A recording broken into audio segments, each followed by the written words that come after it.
What's up, everybody? What's going on? This is Jon Does, episode 80. Let's do this. What's up? Pat's here. Happy Friday. How's it going, Pat? It's going good. I'm COVID negative, baby. Hell yeah. Ready to talk some bullshit. Yeah, about COVID. About anything. You're just like, I don't have it, so I'm just going to talk shit. Fuck COVID. I'd beat its ass. Oh, that's for you, by the way, yeah. that drink there, if you want it. I saw that. Appreciate that. Yeah. How's it going, everybody? Welcome back to Jon Does. This is episode 80. This is crazy. Episode 80. One of my Instagram followers said something about, like, you don't follow through on stuff sometimes. And I took that to heart, and now I'm a little 80 episodes later. Yeah, I'm impressed that I've stuck to it. I'm gonna keep going. I bought a Roadcaster for this thing, so I mean I'm not stopping really anytime soon, unless work happens and sure. I have to change adult, the schedule. Adult things. Yeah, I gotta do adult things. AKA shoot some. AKA sex.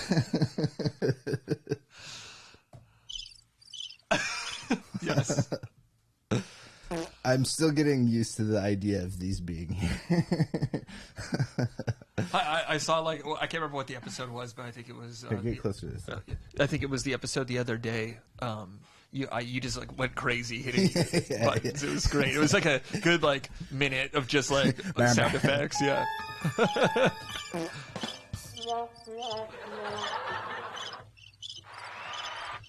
There you go.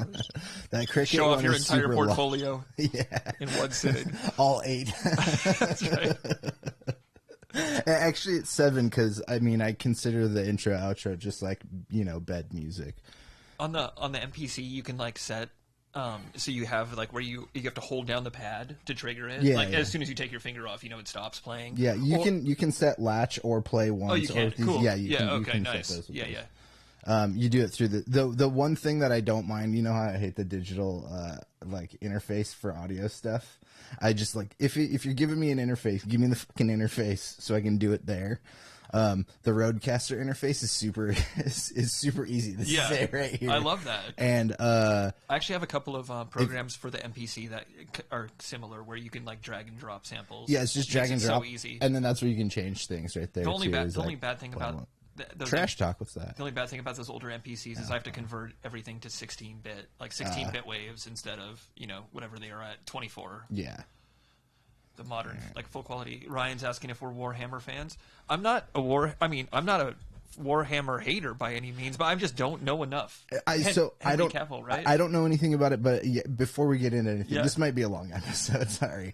Do you have any opinions on any of the DC stuff? Because the other day I did a whole DC episode. There's drama. Do you care about Henry Cavill coming back as Superman? I'm a little disappointed that he's not. Yeah. I think a lot of people are. From what I've seen, but. I'm also disappointed that he's leaving The Witcher. Yeah, that was a good role. I liked both roles, honestly. I am a little bummed about Superman, but DCEU has been such a shit show for since its inception that I'm ready to move on from it. The Witcher, on the other hand, I was a little bit more bummed about. But I'm also not a Warhammer fan. I don't know anything about Warhammer, to be honest. But coming off the heels of all of this DC stuff, apparently, I think it's Amazon has a bid out for the Warhammer intellectual property rights, or for making it a series or whatever. All right. And Henry Cavill is a huge Warhammer fan and might be playing a role. I don't know much other than what I've heard from what was it yesterday? I heard something about it's the distant future, and there's. It's kind of Star Warsy-esque a little bit. I don't know. That's what I heard as well. My roommate has been playing the game Dark Tide, and that's a 4-person. Is it in the Warhammer world? It's in the Warhammer world, okay. Yeah, and it's a four group. You join up with 3 other people, and then you just go and crush hordes. It looks pretty freaking fun. It's got some cool. He was playing it on the big screen, so I was watching for a little bit. Because it started off as it's like a tabletop mini figurines, right? Yeah. Apparently, some of those figures are worth $3 like $3,000 each, and I'm not surprised. I got some Black Series figures on my wall. I wonder if they're worth that much. But I think a big part of it with Warhammer is that they're more like model types, so you have to like paint them yourself. Yeah. I know that's one of the. I was always intrigued. I know that's one of the things that people really enjoy about that is like the hobby behind it too. Of like, not only do you play the game, but you spend a lot of time like building your array of armies and characters and stuff like that. You know this about me, but as a kid, I was a big Magic the Gathering fan. Yeah. And I remember like going to buy cards, and then there were always like Warhammer figures and shit for sale too. And like I've been to stores and stuff where they're having like Warhammer tournaments, and I have no idea what's going on. I've probably seen more than I've absorbed of Warhammer because I've talked about this with you. I don't remember the name of it. Do you remember the name? We've talked about this. There's a comic book store here in town that was here when you, I think, closed right before you moved here. Yeah, or like right at the same time. Final Frontier. Yeah, Final Frontier. And I went in there more than a handful of times as a kid, but I used to collect Waterworld cards. Hell yeah! I still have them here somewhere. I should pull them. Those might be worth a little bit of cash. I have a straight up like Waterworld card collection somewhere. Go to like a Ventura High football game or something and get or Buenaventura, whatever, and get Kevin Costner's signature. No, he's too busy working on what is it, Yellowstone? I think. Dude, I bet you can find him at some point in Ventura and freaking get him to sign some Waterworld. Yeah, cards. That would be amazing. That would be the best thing in the world. I'd be like, I'm the only Waterworld fan in the world, and he'd be like, bullshit, you're just talking shit. And then I pull out my Waterworld cards, and he's like, okay, you're just a weird collector. Yeah, and then I pull out the boat because I have the boat. Right. I bought that shit for $5. It was marked down from $20 because nobody wanted any Waterworld. You know where I got it? Is it Walmart, Kmart? KB Toys. Nice. Yeah, it was at KB Toys. I think it was at the it might have been the Ventura Mall, or it was the Thousand. I think it was the Ventura Mall. I used to go to KB Toys, because I used to like just get bored like on summer days, and I'd take the bus to the mall. Even before I moved here, when I lived in the desert, I used to take the bus, and I wish I kept all those toys that I bought at KB Toys, because I had some like badass like Resident Evil toys, and I remember a really cool Venom that I had. Nice. Yeah, but sadly don't have any of those anymore. So, Ryan, I hope that answers your question. Oh, what's up? What's up, Derpy? Yeah, we're not Warhammer people, but I could be convinced. My conversations with a lot of my friends are usually like, I don't care about source material when it comes to movies. So if you're going to teach me what Warhammer is, Henry Cavill is a good person for me to learn what Warhammer is in science fiction format. Let's do this. I wasn't here for the Avatar review. Oh, it's okay. It's still up. It's still up. You can always watch it. It was like the theater's not far from my house, so I went and saw it and then got back to my house and then started live streaming. So no worries that you weren't here live, but it's still up for your enjoyment. Late 90s action figure scene was hot. I remember getting Dragon Ball Z characters and stuff too. Man, across the board, just action figures were of a different caliber. I mean, I do. I think now they're of a different caliber. Well, I do appreciate my Black Series figures. I will not show this on camera because I'm ashamed of how and some crazy. Marvel Legends as well. Yeah, there's some Marvel stuff over here, but I just in general like these guys. The 3-inch, what are these, 3.5 or something?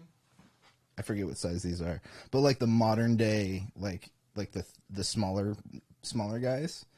I think these are shittier than they used to be because like a lot, not all action figures, but like G.I. Joe, for example, all their extremities moved. Right. And then their waist was like a rubber band connected to like a metal like hook. Yeah. And those were the best. I love you those could do too. anything with those. I had so many of those. I had so many badass like vehicles as well, but again, alas, my mom threw them away. Ninja Turtles too, man. That's what moms do best is they sugar you up as a kid and they're like, here's all this cool shit, and then like you turn into an adult and you're like, all right, well I'll be back in a little bit, like 5 years later because you move out, and then your mom's just like, oh, I sold all that stuff. Yeah, I think they should probably just like straight up gave it away, which is fine. It wasn't better than the first film or unique like its predecessor, but it's pretty damn close to the best part of the film. Is the insane amount of world building, also far more visual spectacle than the first. I agree. I actually do like this second one a little bit more than the first one, because I think this. I don't know. I might need a second or third viewing of it. Do you want to go see Avatar this weekend? Okay. I don't think so. I think it's a great movie. I do need to watch some movies though this weekend. Yeah. All right. Well, I was not expecting. You want to go see a movie? There's like a terrible rejection of like. Do you want to go on a date? I'm busy. So we're gonna go to a commercial break real quick or pretty soon because we got a lot of stuff to cover today. It's just too damn. Yeah, it is a long movie. It's 3 hours and 10 minutes. Avatar. I'm not kidding. Wow. It's 3 hours and 10 minutes. And I do think there's some stuff that could have gotten shaved down. It's like going to watch Return of the King at the theater or something. But my argument to some of those things that I felt like could have got cut down was there's a lot of sorry to rehash the whole episode from yesterday, but there's a lot of stuff that's like look at what we can accomplish with the technology and stuff. Like, just look at all this stuff, and there's definitely like segments in it where like you could shave some of that stuff off. But at the same time, like, James Cameron of anybody has earned those. Like, James Cameron's earned a 3-hour movie. Agreed. Yeah. I think there's a lot of stuff that he did right. His last 3 movies, right, were like Titanic, Avatar, and Avatar 2. And all of them, like, well, Avatar 2 remains to be seen, but, like, all of his last, like, 3-4 movies are the top grossing movies of all time. Yeah.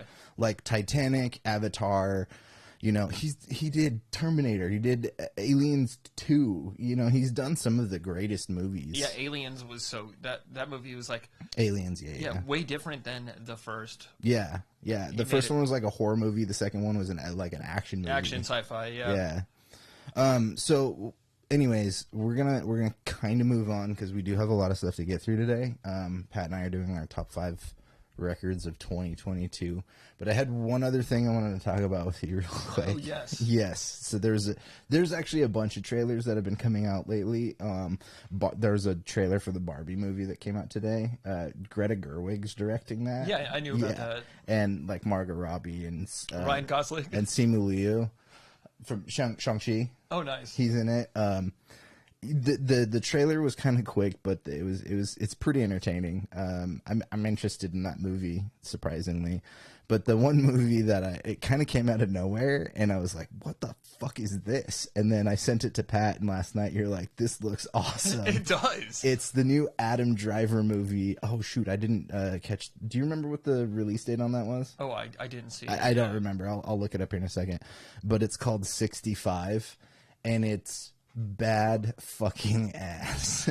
It's like it looks like at first it kind of reminded me of what's that is it Passengers, the Jennifer Lawrence Chris Pratt movie where they're stuck I'm not saying it, but it had that feel where it's like a guy like stuck in space alone or whatever, and then he crash lands on this planet and there's one other survivor from this crash.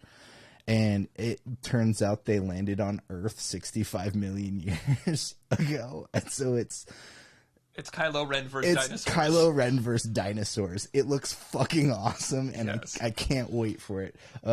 What'd you think about it, Pat? I thought it looked really badass. Yeah. There are movies that I saw people comparing it to some other films like Marched After Earth. Oh, okay. Yeah. But it's like or Avatar. Sure. But it looks quite a bit different than that. It's like it has, it kind of has the feeling of the first Aliens that we were talking about. Yes. It's like a thriller kind of sense where you're like, is he gonna get eaten? But I like that. It's like futuristic. Yeah, futuristic weapons. He and just stuff. runs around with this badass looking like laser blaster, and he's some got like laser grenades, high tech shit going on, Yes. and he's just fighting dinosaurs. It's badass. It's like Turok. Turok. Yeah. Yes. I'm surprised Turok has. Well, I'm sure there's been conversations in the past about Turok being some sort of live action property or something like that. But yeah, I remember when that first Turok movie came out or game. Yeah, game. All right. Sorry. Well, we could talk about that more, but I was going to say, like, first-person shooters on Nintendo 64 were not very big at the time. So yeah, there's like GoldenEye and Turok. I forgot I had the poster for it. So yeah, this is the poster for 65. It feels it's by the same people that did A Quiet Place. Yes, I saw that. So yeah, it looks really good. I can't wait. There's been a couple of like trailers recently. Cocaine Bear. Yeah, Cocaine Bear was like one of the ones that I was like, okay, what? Because it's not like a small little like indie companies producing Cocaine Bear. That's straight up a Universal movie. Like Universal put money into a movie called Cocaine Bear, and it's kind of awesome. There's like a weird like Artur kind of vibe in some mainstream stuff now, which is kind of cool. I don't know. It gets funny when directors talk about like, well, this specific decade of movies is the best because they shot on film, or like those kinds of conversations are hilarious to me, because it's like, fucking go just take a break from watching movies for a little bit, Martin Scorsese. Yes. All right, let's do a quick commercial break, and then Pat and I will come back and we'll talk about our top 5 records of 2022. You ready to do it, Pat? Let's do it. All right, we'll see you in a second. I'm Richard from Richard's Pet Wedding Facilities, and I give these stickers away at every pet wedding. The kids love them too. This bag from, what's his name? Wild Dinosaur? Weren't they all wild? What an oxymoron. Anyways, I like to put my special things in this bag. Plus, I'm pretty sure it's my spirit animal. Life gave me lemons, so I sold them for this sweet baseball tee.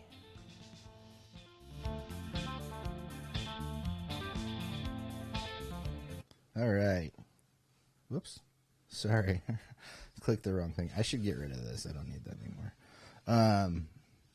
So we're back. Don't forget to go to wilddinosaur.com. I forgot to do that off the top of the show. wilddinosaur.com. Buy some stuff. It's cool. It's the holiday season. It's the holiday season. And if you buy some Wild Dinosaur stuff, you're basically the coolest person on earth. All right. So it's 2022. There was a lot of music that came out this year. And a little preface on this. We were originally going to do 10. And then Pat was like, I haven't listened to a bunch of stuff. And then he listened to a bunch of stuff. And I just didn't have time to catch up on the last couple albums over the last 2-3 days. And so we just decided to go with 5. We probably could have done 10, but I was feeling a little rushed, even though this is, I think, my idea for a segment too. Just things going on that, I'm trying to take care of life and whatnot. So we're doing 5. Next week, you said Wednesday, right? Next week? Yeah, I think so. Okay, next week will probably be our final top list of the year. Next Wednesday or the Wednesday after that. Oh, really? Not at all next week? I mean, I'll definitely try. Yeah. Well, let me know your schedule. Yeah, I will. Let's read your schedule on air right now. Right. You know what? Let's call your boss on air right now and see if she'll let you off early on. I'm sure she'll appreciate that. If possible, Friday I think is better, kind of end of the week. But I'm not, All right. I'm not dead. I agree. I think it fits better on a Friday. But whatever works, we'll get you in here. All right. But we do have next week or the week after, we'll have top 10 movies of 2022, which will be our last in our. Maybe I'll catch Avatar in that time. Yeah. I mean, it is 3 hours, so be prepared. Real quick, there was one thing that I wanted to say yesterday, and I completely forgot to say it. And I think I was in the middle of saying it, and then I sidetracked. But one thing that made the 3D more tangible for me was the fact that all of the trailers before the movie were in 3D too. So I saw Ant-Man, Guardians, and the Mario movie in 3D. Nice. And the Avatar surpassed what visuals you can do and stuff although I would probably see the Mario movie in 3D. That looked pretty fucking awesome. The movie looks awesome. All right, well, let's get into it. we've got our top 5 albums of 2022, and I think we'll let Pat go first. All right. Ladies first. I'm sorry. Sure. That was such a dick move. We're kicking it off here. What you got? We got the rapper, London-based rapper Little Sims. She's put out a couple of records before. I first heard her on, I think it was a jam with the band, like the jazz hip hop instrumental group Bad Bad Not Good. Oh yeah. Canadian group. She was on one of their tracks, and I was like, "Who is this? This is incredible!" Especially over one of the Bad Bad Not Good's beats. But she's kind of like, I would say, loosely affiliated with like that English kind of grime rap a little bit. like Dizzy Rascal. Dizzy Rascal. Who we do appreciate. Dizzy. Yeah, we love Dizzy Rascal. Dizzy. And I think that this latest album is her best that I've heard. She has some very mature lyrics on this one. A standout track for me is called Gorilla, where she's just kind of boasting. It's got these, I believe it's the same producer for the whole record. So that's interesting too, and he did a good job. Yeah, I mean, Little Sims, check her out for sure. So you're number 5, huh? Number 5 right here, Little Sims. I actually had somebody else in that spot, and then this record just came out, I believe, on the 12th. So just recent. Okay, it's brand new. Yeah. Yeah, I haven't listened to this yet. I didn't even really hear. There's your list has a couple people I've never heard of before. We'll go. Nice. We'll go. Well, at least 2. All right. Actually, no, I'd heard of Little Sim before. You've shown me some. Yeah. I think you showed me. But I hadn't listened to this record. So that's your number 5, huh? Is she? It's weird. She looks little in this picture, but she doesn't look like a Sim. Yeah, she doesn't look too Sim-like. And her rapping... she's missing the diamond over her head. Unfortunately, her rapping is not in the Simish language either. There's I'm not super versed in Sim world. There's a Sim, language. It's hilarious, too, dude. Awesome. Because, when you have them trained to sing, they'll start singing in their language, and some of the stuff is so funny. They're terrible at first, and then they just get better, with anything. We should do an episode where we react to Sim language. We should just watch some Sims videos, yeah. All right, so that's your number 5. Wait, yes. Did you have anything else you wanted to say? Oh yeah, there was something else I was going to quickly say. A lot of the beats are it starts out kind of laid back, but then later on in the record, the beats get just bigger and more anthemic sounding. A lot of horns and stuff, horn samples, which I really appreciate. I don't know, I really like this record a lot. And, I say give it a listen, see what you think. Nice. Little Sims. Shout out to Little Sims. All right. So my number 5 is Panda Bear and Sonic Boom's Reset. I like Animal Collective. I think I prefer Panda Bear's solo stuff a lot more than Animal Collective, to be honest. A new Animal Collective record this year too, right? Yeah, there was. It's really good. It's got that Prester John song on there, which I really liked. But then this one came out, and I'm not trying to diss Animal Collective at all. I do love Animal Collective, maybe not to the degree as Panda Bear's solo stuff. Ryan popped up. That Little Sim looks good, man. Yeah, we'll check it out. I'm gonna be checking it out later because I haven't heard it either. But the Panda Bear stuff's great. I'm a big fan of how he does his vocals. He's got a Beach Boy vocal process, harmonizing with himself. In Animal Collective, he harmonizes with the other band members, but I understood that him and Sonic Boom had been doing stuff together for a couple years now, and there was a couple of singles that came out. I think I saw them on YouTube first, which there was Danger was a really good one, and was it Go On? Yeah, and Go On. But my favorite track on here is Edge of the Edge. It's on repeat. I've heard it quite a few times. Yeah, you've heard it on my playlist quite a few times. It's on my 5-year-old nephew's playlists. My brother listens to it a lot. We all really like this album quite a bit. So that's my number 5 is Black Panda Black Panda. Panda Bear and Sonic Boom. Sorry, I was just seeing like words on my screen here. we'll get to that one. You know what? I actually forgot to mention something about the Little Sims record too. I just briefly wanted to. I'm sorry not to go back. Yeah, no, it's fine. But she had a little cameo in the movie Venom 2. Did she? Yeah, she has a song on the soundtrack as well. Oh, okay. Does it go Venom, Venom, Venom? Is that the Eminem one? Yeah. Does Sonic Boom do a bunch of hacking? Yes. He does a lot of sonic booms. Yeah. Like where do you think Guile? Where do you think Julian Assange gets all of his information from? Sonic Boom. Yeah, he's a big WikiLeaks contributor. He's a moderator for all of Reddit. He's like the god of Reddit. Yeah. Yakking. Well, if he's yakking, then that gives Panda Bear something to harmonize with. Yeah, and some great vocal harmonies. Oh, on they're that record. fantastic.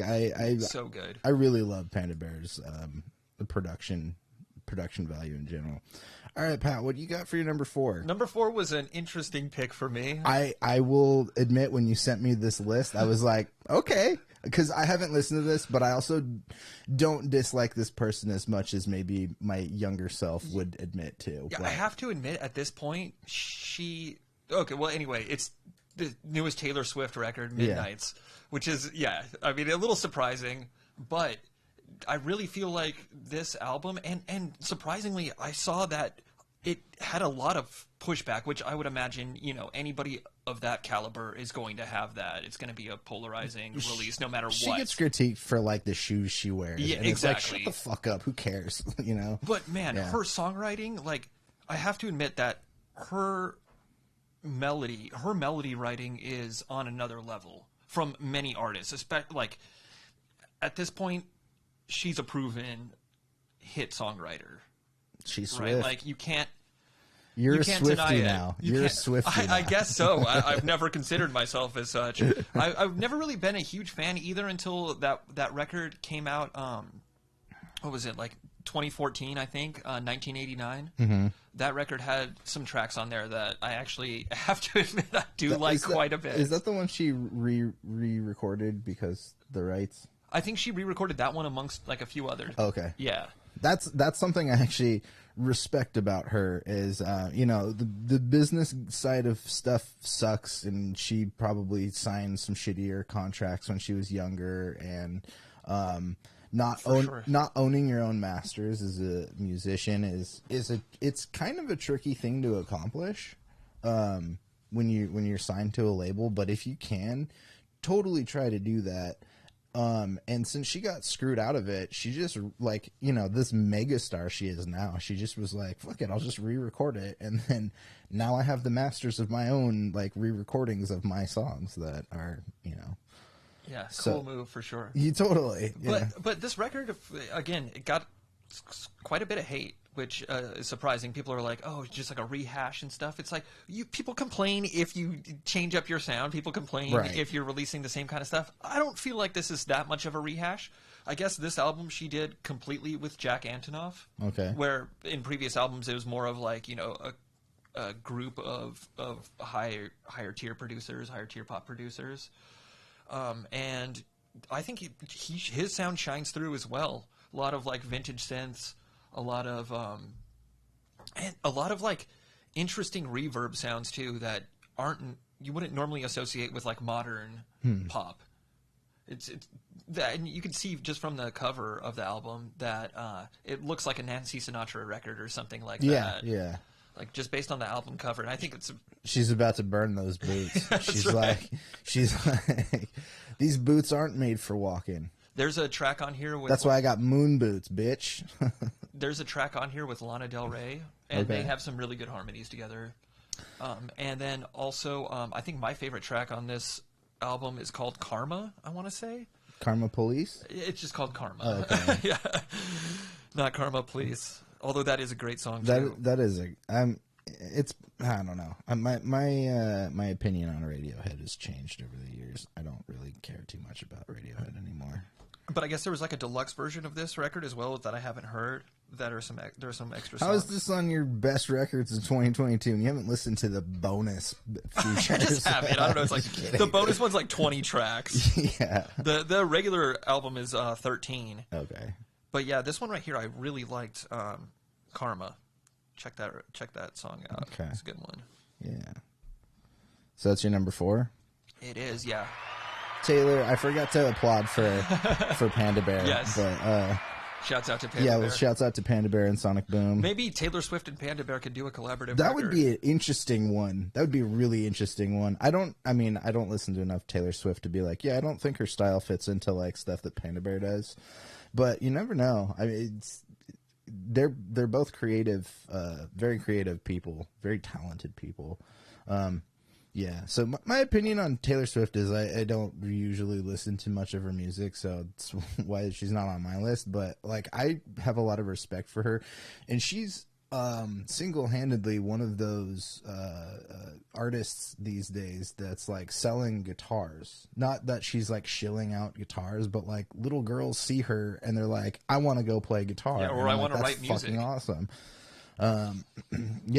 She single-handedly has had a hand in like the sale boost of guitars over the last handful of years. All right. So my number 4, I'm up. Let's do this. What's my number 4? My number 4 is, I don't actually, I think they're Canadian. I don't even know where they're from, but I really love Black Midi, and this new record that came out this year, Hellfire, is probably one of my favorites. I'll be honest, I haven't done the most thorough dive into Black Midi's like previous releases. But I'd been hearing their name thrown around for a year or two, maybe a little longer, and heard things here or there, and maybe just wasn't in the mood. But what's the Sugar Zao? That's kind of their big single from this record. There's a really great music video for it. It's a whole concept song about this boxing match that happens in the future with like two 600-pound dudes. I've seen the video. Yeah, the video's great. They do the whole thing where there's like a monkey that's like the announcer and they put like human lips on it. It's great. I don't know. It's great. I want to do stuff like that. But it's a lot. From what I've heard from Black Midi, it's a lot of like, I don't know if I want to say like noise rock.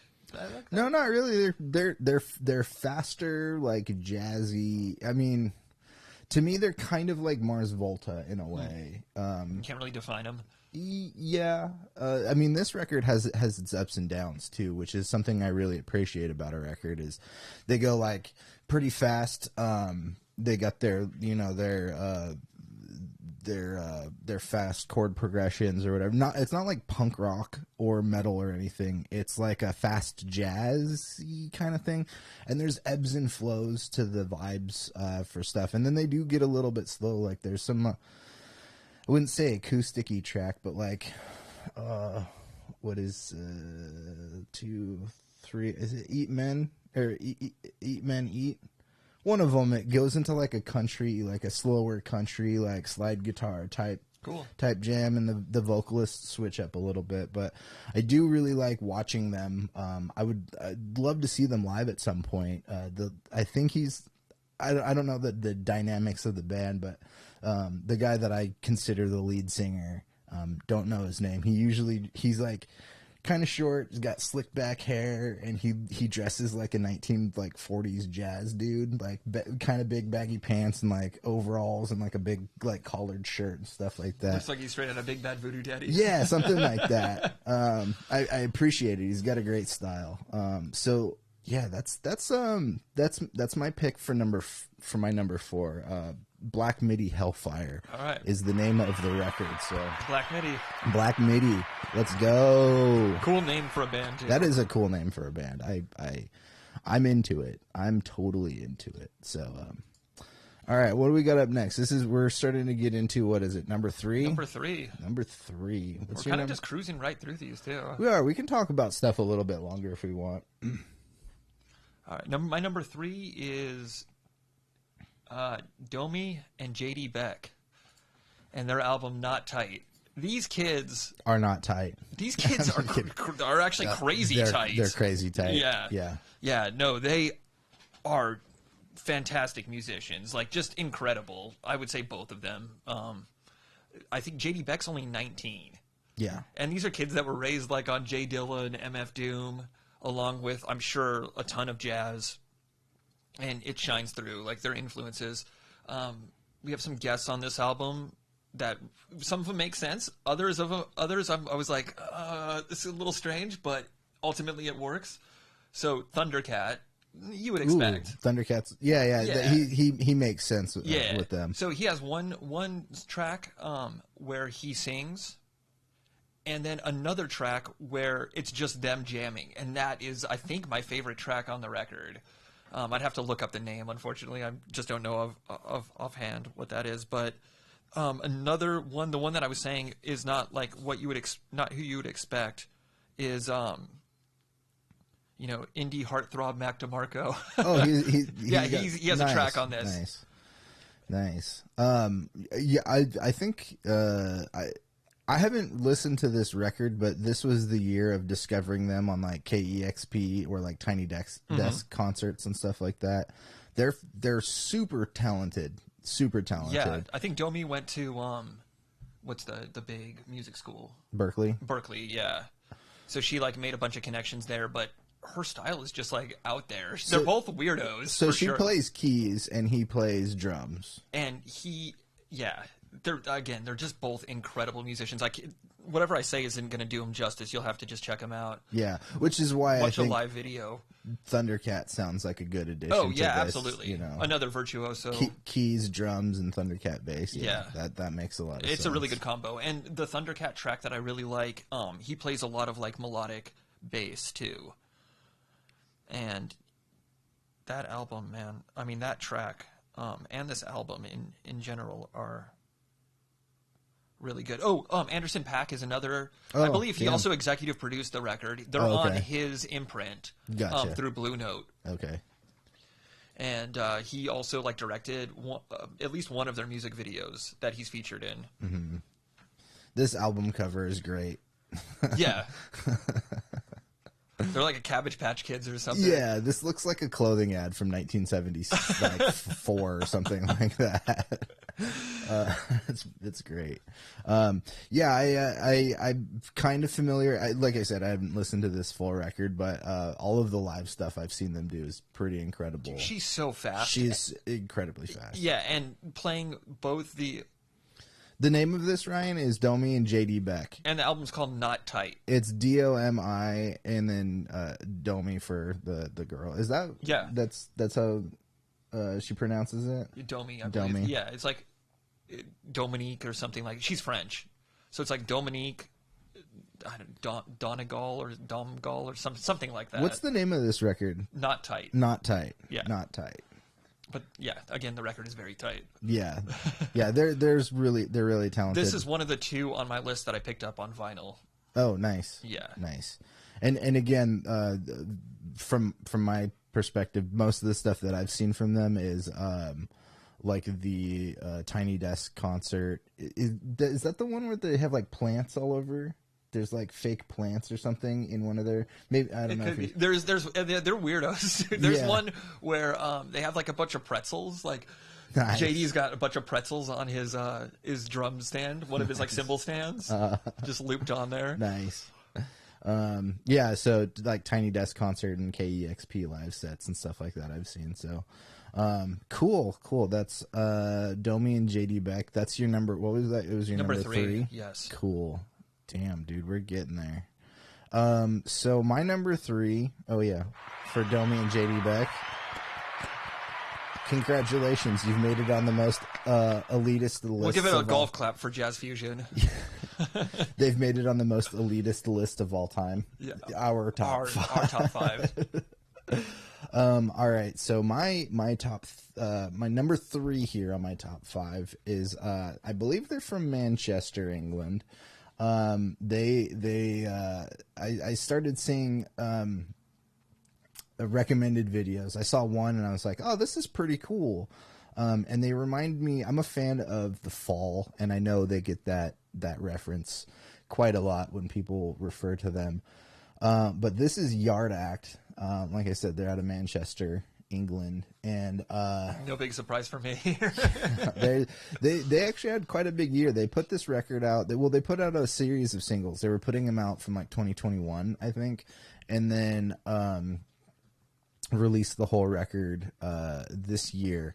But the final song actually on what is it, 100% Endurance, is the final track on this. They actually re-recorded it again later with Elton John. Wow. Yeah, and I was like, I did not expect it. I never expected that, yes. But it was really good. It's a lot more emotional than the original version. Not to say that there's a better version. One is more Elton John on piano, and then the original one is kind of a little like it's like a. I guess I would say like an early morning pub song, early morning pub song. Not that like you go to the pub in the morning, but you're ending your night at the pub. Okay. It's a little bit of there's a little bit of a beat there, but it's also a little like kind of dreamy and stuff. But there's a lot of this record as a whole has a lot of different feel musically to me. Vocally, it does feel a lot like Mark E. Smith from The Fall. In a newer, younger form, and he feels like a less alcoholic version of Mark E. Smith. No offense to Mark E. Smith, because I know he was a pretty big drunk. I do appreciate the like basic like aggressive spoken word. Yeah, and I mean. The English do it the best. I have a hard time listening to like spoken word stuff from Americans because we just suck at like. I don't know. It's a spoken word / chant, I would say. The last good one in America was Gil Scott-Heron. The only one in America was Gil Scott-Heron. But yeah, I think the English do some good spoken word rock stuff like that. So the Overload is the name of this record. I feel like this is going to be on a lot of year-end lists. I hope so. I really like this one. We can, if we get through these a little faster, we can maybe talk about some of our like honorable mentions that we were going to throw out there. And sounds good to me. There was a band that I guess we'll get to that later, but yeah. Anyways, Yard Act, fantastic. I really like what they're doing, and I can't wait to see where they go next. I think. The lead singer, I heard in an interview talking about like he's got ideas for where they want to go for the next record. So, yeah, that's my number 3. Yard Act. Applaud for Manchester. All right.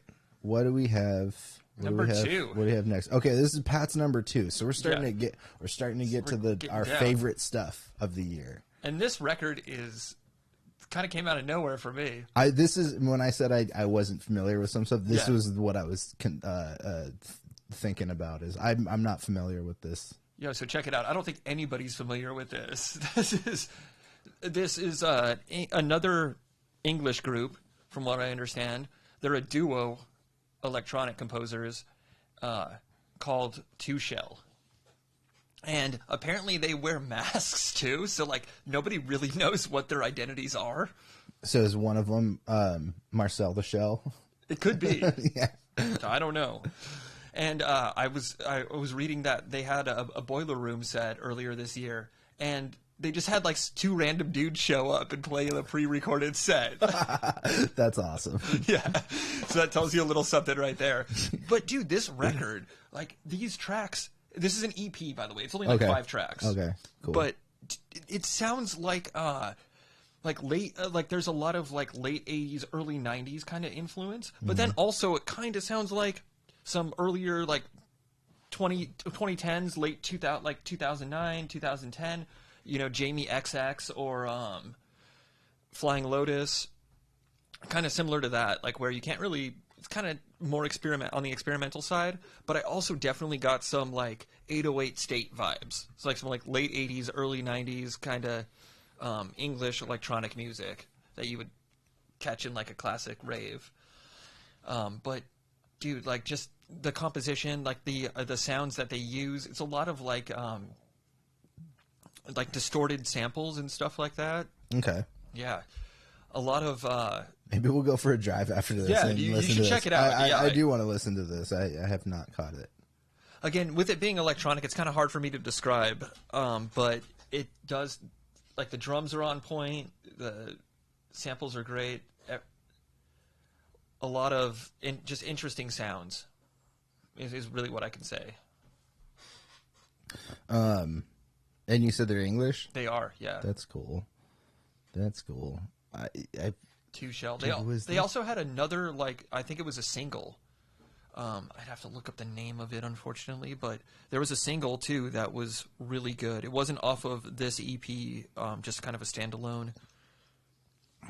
Right. Okay. Yeah. This was one of my honorable mentions. It's called Home.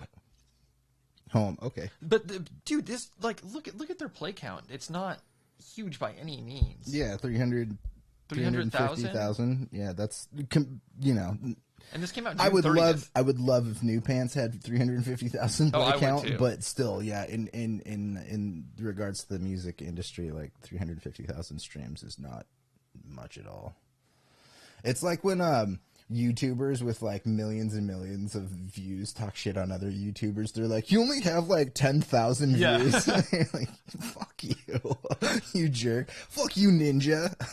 Dude, this album is this EP's. It's dark and so I mean, 5 songs, 5 tracks. 5 tracks. Cool. Yeah, a couple of the tracks are a little bit on the longer side too, like 5-6 minutes. So okay, I think makes that it worthwhile. Works with a lot of electronic music. I agree. The elongated But dude, I stuff. love this album cover too. Yeah, Like, it looks cool. It's got like some jewels, some Magic the Gathering type shit. All right, so two shells Shell. icon. Two shell. Not two shells. No. 2 Shells. That's the system that they used in Demolition Man to wipe their asses. Like he doesn't know how to use the shells. I forgot about that. I haven't seen that in forever. But yeah, you're right. All right. 2 Shell. Right. 2 Shell. Oh, yep. 2 Shell. Congratulations. You made the list. You're going to get one more listener maybe later tonight. Yes. And maybe Ryan. I don't know. Check it out. Dude, it blew me away when I heard it. It seems like Ryan's taking notes. So, well, the last 2, your number 1 is my number 2. My pee is your poo. I shouldn't have said that. I kind of just. It's all good. No. I kind of spoiled something. Let's talk there. about it. Okay. Well, yeah. We'll talk about this. We'll give a defining moment when it's like I'm done talking about my number 2. But we'll have like a larger conversation about it because my number 2 is Poop, and no, my number 2 here is King Gizzard's Omnium Gatherum, which was damn, dude, this record. I wasn't really. They drop a lot of music in a year. They put out 3 records in the month of October alone. But this came out earlier in the year, and I really like this record because it feels like a King Gizzard mixtape. There's like moments of various eras that you get in here. I'm seeing right here, it's 80 minutes long. Yeah, totally. And it doesn't really feel that long either. Well, there's 16 tracks, but the opening track is like 19 minutes long. the dripping tap. And I kind of fall into the mindset that my friend Jay has when we talk about this record is the dripping tap. At first, we're both like 19-minute long song. Oh, holy shit. And the more he listened to it, the more he was like, I think this is my favorite King Gizzard song ever. I'm not there yet with it, but I really this song grew on me quite a bit. But there are like like I said, this feels like a mixtape. So there's like heavier kind of like the heavier darker metal style that they have. Predator X. Yeah, Predator X, and what's the other one? Gaia. Gaia. Yeah, Gaia. But I honestly, I think my favorite song is my favorite King Gizzard record is definitely Peanut Butter. Peanut Butter and the Falcon. Peanut Butter 3000. Butterfly 3000. I've loved King Gizzard for a long time, and I like various eras. I love going to different albums and picking stuff out, but Butterfly 3000 really hit me in a different way. It was the first time I'd heard them like kind of take a melody approach with keyboard, where they were doing a lot more like keyboard stuff and really working on like song structures I hadn't really heard them kind of do before, really. And Magenta Mountain is like a B-side from. I would agree. Yeah, and that's they've said that. Oh, they've said it.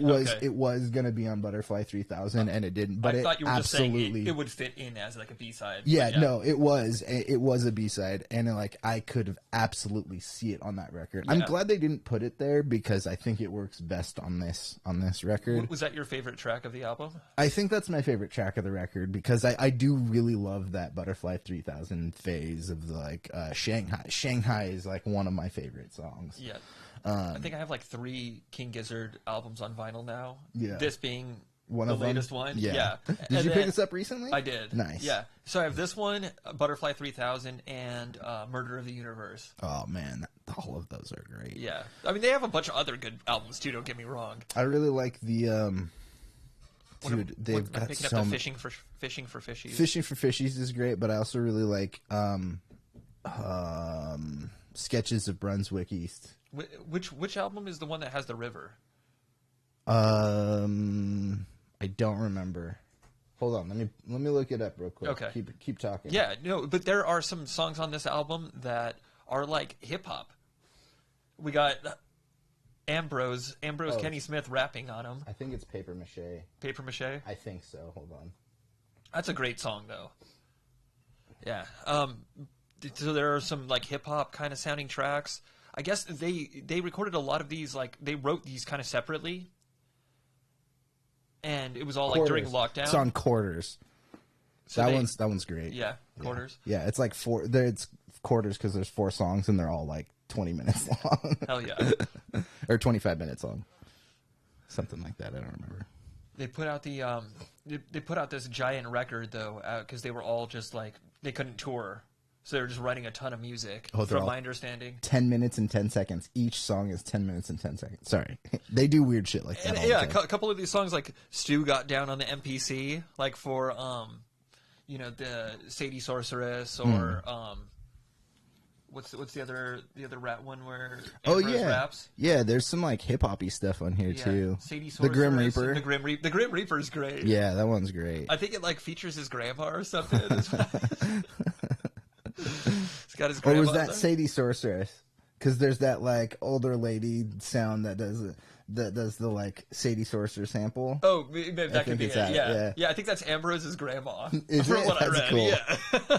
So yeah, that's my number 2, and this is Pat's number 1. I absolutely love this album. We listened to this album so many times this year. Yeah. So it's hard not to put this in the top slot for me. Yeah. A lot of our driving around time was like just listening to this record. Yeah, you can throw this record on, and again, it's 80 minutes. So I think we listened to it on our way to go see Mars Volta, didn't we? We might have. Yeah. We definitely listened to the Booty Judge track. Whatever that's. Booty Yeg, Booty Yeg, Booty Yeg. Yeah. Is that Disclosure? No, it wasn't. Okay. But it could have been. Like, it sounded similar to like one of those like African influenced. Booty Yeg, Booty Yeg. Yeah. But I will have to look up that track later because I did favorite it on Spotify. So my favorite tracks on this album were Kepler 22b. That's a good one. Love one. that one. That one's awesome. It's just like them talking about what it would be like to go live on another planet. Kepler 22B. That's the place for me. They should talk to Adam Driver. They should. Well, Adam Driver just fucked up and he ended up back on Earth. But he doesn't know that. True. Or maybe he does. I don't know. We haven't seen the movie yet. He might figure it out. It doesn't come out till March, we'll so see. we'll figure it out. But another track that I really loved off this one was Persistence or Presumptuous. Yes, Presumptuous. So presumptuous. It's a nice groovy track. I love it. The drums and the bass on this record, and pretty much every King Gizzard record, though, are so on point, so locked in. It just grooves right along. So that's what kind of makes the album not feel that 80-minute runtime. You know, you can, I think, get through this album in one sitting, no problem. But yeah, Presumptuous. What a great song. Yeah, I absolutely love that song. This whole record's so good, and it really does feel like a King Giz mixtape from all of their eras. Kind of built into one, and it's something I appreciate about like a good record is like I don't want to hear the same song like 15 times on a record. I like the ebb and flow of something, like build up your intro and then, you know, give me a 3-act structure for your record, you know, give me some emotional beats. But yeah, do you have anything else you want to say about this record? I mean, it's so good. And the fact that we saw King Gizzard also around the same time as this album came out was helpful in just pumping it up even more. They played, I think, like one song from this I don't even remember what song it would have been. We'd have to look up the set list. You know, I do remember they played... they like jammed on a track and then they went into Blame It on the Weather. Okay. I remember that. And then I think they might have done Presumptuous. I think they kind of jammed into some of the newer tracks when we were playing. They didn't just like straight play the whole I remember there was that record. part of the show where Ambrose kind of came out in the front and he was like seeing some of his tracks. Yeah. I remember they were talking about like, well, we didn't know what we wanted to do. We're like, do you have a like an upright piano? So we just got him to bring an upright piano. I was like, yeah, that's awesome. And at the show, both Ambrose and Stu jammed out on that piano. Yeah, it was great. It was a really good show. So yeah, this is my number 2.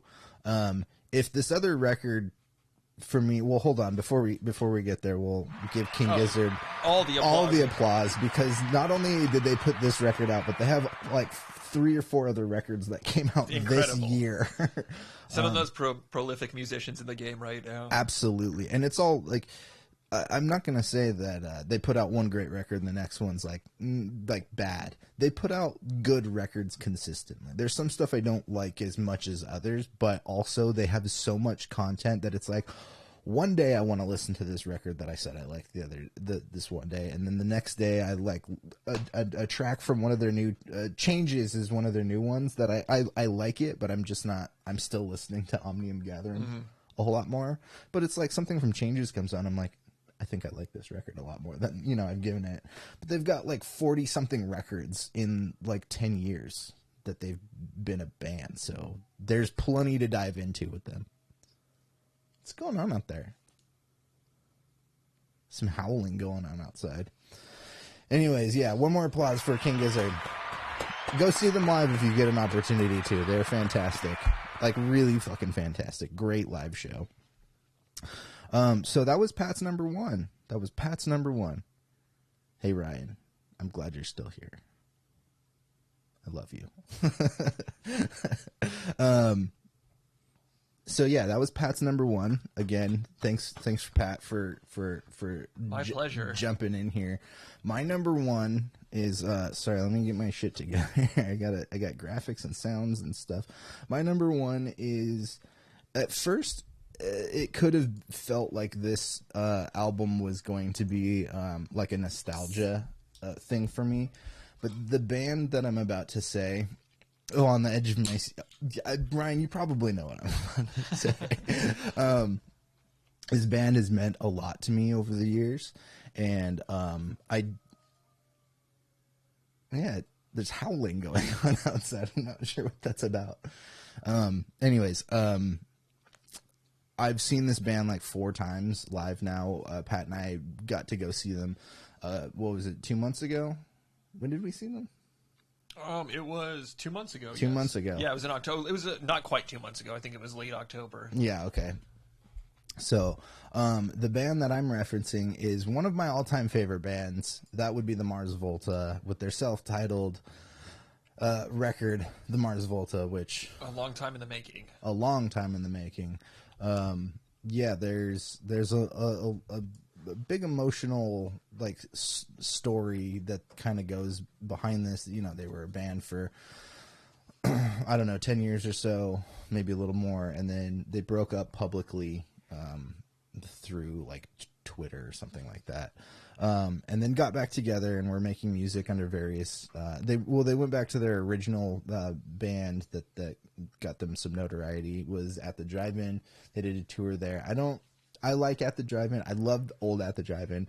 Wasn't terribly into the new stuff, but I was figuring it was only a matter of time until they got back together to do Mars Volta stuff, which they ended up doing. And yeah, this record, it was, every song is short, very short. I'm looking at the track lengths here, which is not traditionally the Mars Volta. The longest one is 4 minutes and 12 seconds. The last track, and yeah, like a lot of people who love the Mars Volta, or some of the original era like Mars Volta fans, really love those first two records. Francis the Mute particularly gets cited a lot, and there's like 20-minute long tracks on that record. Which if you saw my ranking of the Mars Volta records, I had it lower on my list. None of that makes any like sense to me anymore. The ranking of those records like 4 or 5 months ago that I had, they've all changed now. But this year, this record came out after, I think it was 10 years. Yeah, first Mars Volta record in 10 years. And it's really emotional. Not only did they like rectify some stuff, but there's a lot of content in this that's about the high profile Danny Masterson case, because Cedric, who's the lead singer, his wife is one of the people that is accusing Danny Masterson of sexual assault. And I think, wasn't there some update on that trial recently? Anyways, there was a lot of stories that Cedric has talked about Scientology kind of harassing them, stalking them a little bit. I guess they had, maybe poisoned one or two of their animals, which is fucking crazy and terrible. And Cedric has two little kids at this point too, so it's like, this is scary for them as well. But yeah, there's a lot of lyrics involving not just the trial that they've been going through, or the emotional experiences that they've dealt with, but there's stuff regarding Scientology in this record as well. And I don't know, I really enjoyed this record a lot more than I expected to. Luckily, I think Mars Volta is one of those bands that doesn't like to stagnate on the same thing over and over again, which is one of the reasons why I was shocked to see that the like length of the tracks were so short. They made a pop record, and I think it's really well done for a Mars Volta pop record, if you want to call it a pop record. It's got a lot of pop sensibilities with the Mars Volta touch to it. There's a little bit of flair here or there, like guitar flair here and there, but like there's some really great Latin percussion on like Black Light Shine. I think there's a couple other tracks on here too that have like a Latin style groove and whatnot. But so this is my number one of the year. This is my number one 2022 record. A lot of it started off with the idea of nostalgia. Oh, this might be my favorite record of the year, because not when I was sitting down to do this list, but just thinking like, Mars Volta's putting out a new record this year, I might really love it. And then it turned out I did really love it. It wasn't one of those things where I listened to it and was like, oh yeah, it's pretty good, and then needed to like think about it for a while. Like, I really enjoyed this record pretty much all the way through. So yeah, that's my number one. Let's Mars Volta. Mars Volta. Let's go. They were great fantastic live. They their tour's over, but they have been posting that they're playing some festivals around the world too. Oh, cool. I think they're doing like a one in Latin America, and I think they had like a European one too. I'm so glad that you dragged my ass to that show. I think they'll probably do more tours maybe not right away, but I think I'm hoping they do more music. And I've heard rumors because this whole last tour, they had a film crew there. I'm pretty sure we'll probably be getting a live, live DVD or something at some point. Nice. in the near future. I hope so. I really hope so. So, anyways, those were our top 5 records of 2022. Yes. What did you think of my list? I thought it was pretty spot on. I mean, I'll pull it up real quick. I've listened to most of these with records me. with you too, so just not crazy surprising for me, but I mean, I was kind of surprised that like the Panda Bear album made it as high as it did, and well, yeah, we were talking. We were going to mention like some honorable mentions. Yeah, I kind of thought that maybe the Viagra Boys record would make your list. If we did a top 10, Yeah. that would have been there. Yeah, Viagra I Boys, figured. The Garden, Los Bichos. Oh right, Los Bichos is great. I love them so much. They do like surf rock, cumbia, guitar music, and they're just cute girls with guitars from England. So they've already checked all the boxes in my book. Yeah, I had some more in my top 10 also. Like, I had Earl Sweatshirt. That was going to be my. Okay. That was my number 5 before I listened to that Little Sims record. The Little Sims record kind of replaced that one. But that I can even recall that was released in 2022. I thought it was the end of 2021, but it was actually in January of 22, which I saw the Yard Act album was as well. Yeah, all the way back in January. Yep, it came out at the beginning of the year, but it's so good. It's really good. I really believe like it. that record. Yeah, so real quick recap. My top 5 was Panda Bear, Sonic Boom, Reset. Number 4 was Black Midi's Hellfire. Number 3 was Yard Act, The Overload. Number 2, King Gizzard, Omnium Gatherum. And number 1, the Mars Volta, self-titled. Pat's number 5, or top 5. Yeah, I had Little Sims with No Thank You, which just came out recently. We had Taylor Swift, the underground pop star, industry plant, with Midnights at number 4. Domi and JD Beck with Not Tight at number 3. Two Shell, these weirdos from England, at number 2, and King Gizzard at number 1. Omnium Gathering. King Giz. That one was the only duplicate on our list, Yes. which is. Which makes not sense surprising. Too, we both listened to it a lot. Yeah, not surprising, but I'm glad it did. I'm glad that I've brainwashed you, and I've brainwashed a couple of my friends into the King Gizzard fold. Ryan is still a fringe King Giz fan. I know he appreciates them. I don't know. There were a couple of singles that I really liked this year too. There's a lot of singles. Pat was originally trying to get me to do a singles thing, Yeah. but. Yeah, I appreciate the record and the EPs were allowed on this list, so records and EPs in our top 5. So, yeah, did I have any other? Los Bichos, Viagra Boys. I had a couple too in my list. That Kendrick Lamar album was really good, the one that was released this year. Yeah, there's when you were talking about Two Shell and like the electronic stuff, I was like, there's a couple of things that triggered some like French electronic for me, and I was like, that Jacques record came out this year too. That was earlier in the year. Really like him. That one had what was that one with that music video with his dad and his brother? There were a couple of other jazz albums that I really liked. Can't speak French, so yeah, all of this is in French. But this is a really great record too. It's L'Important. Do you know how to pronounce that? I don't know if I want to try. Fair enough. But this is a really good one. If you are familiar with Jacques, he's had some singles with Polo and Pan.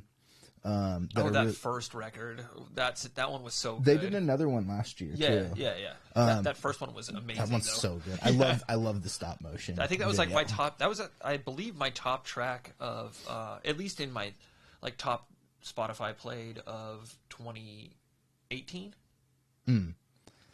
So Ryan's been fooling me. He says he likes just about everything I've heard from King Giz. I'm just kind of teasing. But yeah, Omnium Gatherum, fantastic. Yeah, Ryan doesn't fall in love with bands anymore because he's just so in love with his own guitars. Fair enough. I understand. Hey, this will make you happy. Right before Pat got here, literally like 5 minutes before we went on air, and prior to that, I was playing my Taylor for like an hour or so. Nice. Yeah. So that guitar sounds so good. I don't hear it enough. I am getting rid of one guitar tomorrow. I have another guitar listed, but the remaining guitars that I will have, I love all of them. And I will even be able to pull the old the Freak Show out of the closet and throw it on the rack here once they sell the garage. I was thinking about maybe selling a few things too. Just selling some Moogs and making a push for the computer, the mini Moog. Well, I know a computer's happening. That's early 2023. I'm looking forward to that big time. Yeah, Pat needs a new computer. I'm going to call you out here a little bit. It's just funny ribbing, though. We were working on a track that originally started at Pat's house, and we were going to go work on it, but we couldn't because his computer's too fucking slow to do anything. It wasn't too. It wasn't able to like load the program that we wanted. We couldn't get the samples on there. Yeah, we couldn't load a Splice. Yeah, it wouldn't run the Splice app. When your computer will like kind of function Ableton like enough, but it won't run anything else. Yeah, it won't even run YouTube. Really? What did you say you bought that computer like 8 years ago for like $200? Oh no, just sorry. The computer was released. That computer's from 2009. Okay, but I bought it a few years ago for like $250 because I needed because my other one was from 2008 and I needed a replacement in 2016. What's that? Or was it like? I bought the 2008 one in 2014. Okay. 2014. Yeah. So it was already pretty long in the tooth at that time. So yeah, it's time for a new computer. It is. Let's you know what'll help actually, Pat, get that computer. If you guys go listen to the new pants on Spotify. If you guys buy stuff from wilddinosaur.com, it won't necessarily help me. That doesn't go to Pat. It'll help me mentally knowing that you purchased some Wild Dinosaur gear. Well, go to wilddinosaur.com, purchase some gear, take pictures, post it up on social media. I'll send you some stickers for if you tag me in it, just for being a pal. Sorry, what's Ryan saying over here? After that, I asked some other tempers. I said never again. Oh yeah, fair enough. They're an interesting band. I don't think I've done enough deep dive into them as you have, but I will say an overlapping appreciation for a band that I haven't done as much of a deep dive, but I have a book that you gave me, Ryan, is Can, and I promise you I will learn to read one day. And I'll get through that book. But let's see. What else? What was I talking about before Ryan's Acid Mother? WildDinosaur.com. Oh yeah, WildDinosaur.com will get me money, but if you pull up New Pants on Spotify or any of Apple Music, the main streaming services, and just loop the New Pants record, it's just called New Pants. And we have some New Pants tracks that are coming out soon. Yeah, it'll be the final nail in the coffin for New Pants, but of course we're not done making music. We're just getting started. We're just gonna revamp and go with something else other than New Pants. But Pat will get paid if you listen to that. If you listen, because we've made like $5 off of it or something. Oh, more than that. We made a little more than that, like 25, like 13. I mean, like 25 combined. Yes, 13 each. Yeah. So let's get Pat's DistroKid bank account pumping. Let's get it. Let's get it over $20. That'd be wonderful. Let's do it. It still is not going to even out the subscription cost. Yeah, it's like 40 30 bucks. Yeah, something like that. 30 or 40 bucks. I have a little bit more because I've posted more stuff than you were talking about. How those sorry to go back to this, but how those guitars that you are going to have remaining after you sell the two that you're not playing as much, like how much you love them. I have that same feeling too when I wake up and I look at my Juno and I'm just like, dude, this is wonderful. That is when you find a piece of gear that's like it's your main instrument, right? Like I do have a bunch of guitars, but there are specific guitars I tend to lean towards, which is why I'm getting rid of some other ones that I just don't pick up. But like this Jazzmaster that I have, if I at all am thinking about plugging in, using pedals, recording, anything like that, that Jazzmaster is number one on the list to get picked up. I've been in a weird, not a weird thing, but I when I do like songwriting, when I'm sitting down and I just want to strum a couple of chords or something like that, I've been back and forth on two guitars. The Taylor sounds great, but I also pick up the 12-string pretty frequently. For maybe being the cheapest guitar in my arsenal, I love that guitar so fucking much. And actually, Pat bought it for me initially. Oh, that's right. Yeah, I just got the job at the dispensary when I was working at the dispensary. And I was like, let's go celebrate by buying me a guitar. And you're like, I'll cover it. And I'm like, fuck it. But I did pay you back. Oh, yeah, you did. But, yeah, it's always nice when you have that one thing that calls your name when you look at it. Yes, it is. Mine was Pat before I like let him out of his cage. He was always like, John. He's calling my name. He was like, John. Call me by your name. I'm like, shut the fuck up. Quit talking, or else the like neighbors are gonna hear you and they're gonna think something's wrong. They're gonna call CPS on me. And sure enough, that all happened. They let Pat out, but he didn't file any like restraining order or anything. So. I'm happy to be here. Just happy to be out of my cage, honestly. He's like, Pat, John undoes the ankle, the ankle. John undoes? John undoes. That's the new show. Is that going to be a spin-off? John undoes his pants. John undoes his shoes. John undoes. That's an OnlyFans exclusive. Let's be real. John undoes the old ball and chain wrapped around Pat's ankle. The old ball and chain. The old ball and chain. Anyways, let's not joke about me caging you up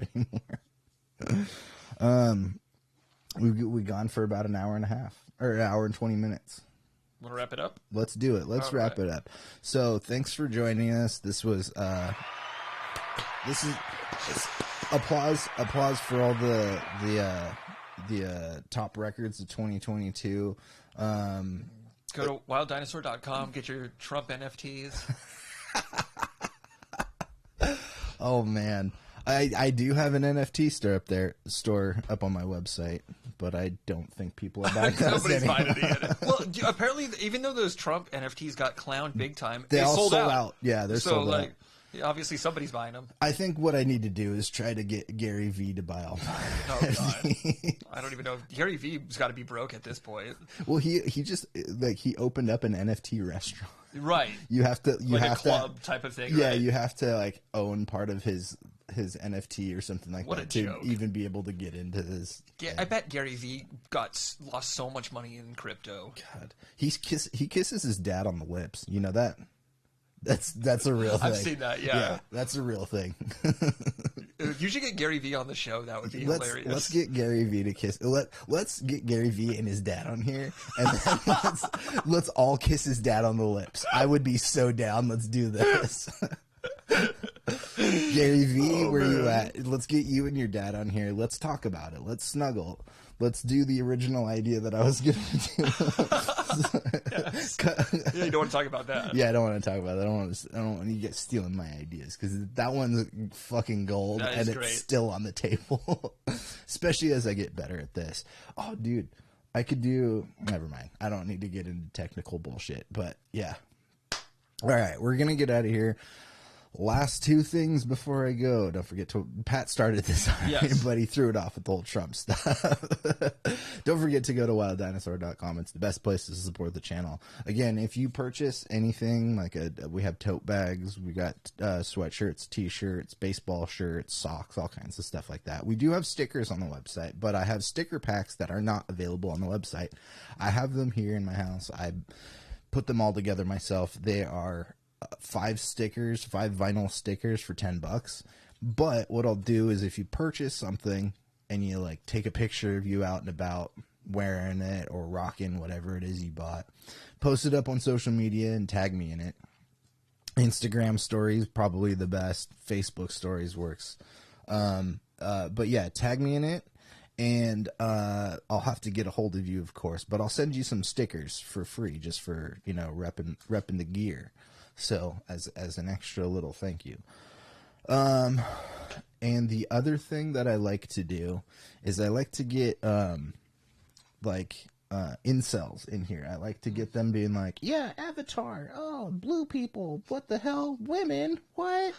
And then at the end of bitching about like all this content, I like to tell you to go check out in the description below. There's a link to donate to Planned Parenthood because it's super fucking important.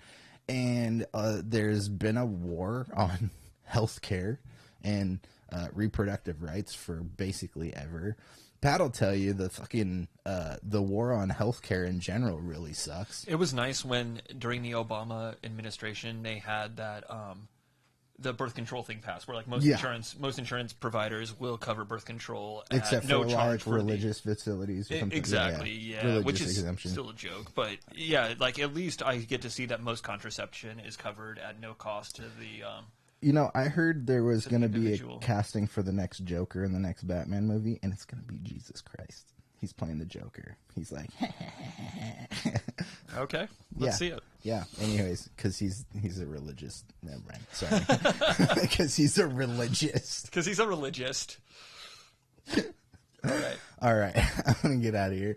But yeah, go check out those links. Go to wilddinosaur.com. Check out all that stuff there.